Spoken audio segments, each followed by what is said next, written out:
فرون اور اس کی خادمہ حضور اکرم صلی اللہ علیہ وسلم شب معراج میں بیت المقدس کی طرف جاتے ہوئے مصر کے قریب ایک مقام سے گزرے تو انہیں نہایت ہی اعلیٰ اور زبردست خوشبو آنے لگی۔ آپ صلی اللہ علیہ وسلم نے حضرت جبرائیل سے پوچھا کہ یہ خوشبو کیسی ہے؟ جواب ملا کہ فرون کی بیٹی کی باندی مشاطہ اور اس کی اولاد کی قبر سے خوشبو آ رہی ہے۔ پھر جبرائیل علیہ السلام نے اس کا قصہ بیان کیا کہ مشاطہ فرون کی بیٹی کی خادمہ تھی اور وہ خفیہ طور پر اسلام لا چکی تھی۔ ایک دن فرون کی لڑکی کو کنگھی کرتے ہوئے اس کے ہاتھ سے اتفاقہ کنگھی گر پڑے۔ وہ اٹھانے لگی تو اس کی زبان سے بے ساختہ بسم اللہ نکل گیا۔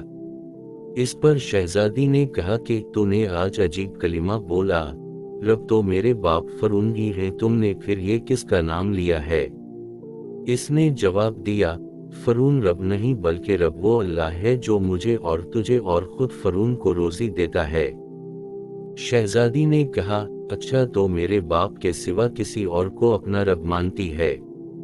اس نے جواب دیا، ہاں، میرا رب اور تیرا رب اور تیرے باپ کا، سب کا رب اللہ تعالیٰ ہی ہے۔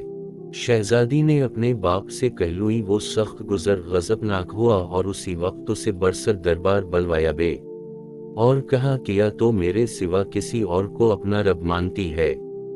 اس نے کہا کہ میرا اور تیرا رب اللہ تعالیٰ ہی ہے جو بلندیوں اور بزرگی والا ہے۔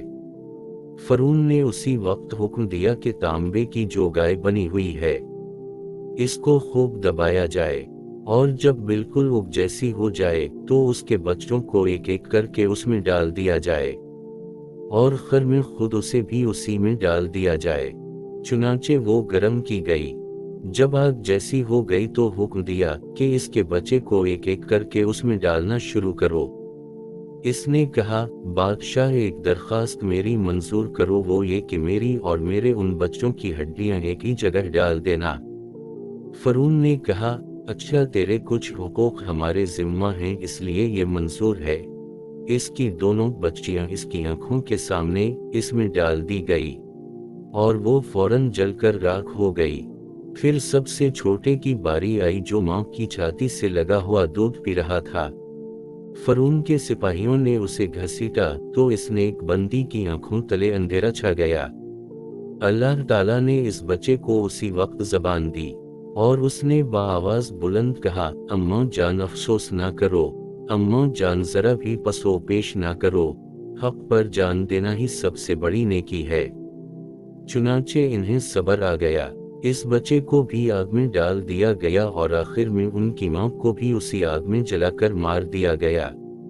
یہ خوشبو کی مہکیں اسی کے جنت کی محل سے آ رہی ہیں۔ سبحان اللہ۔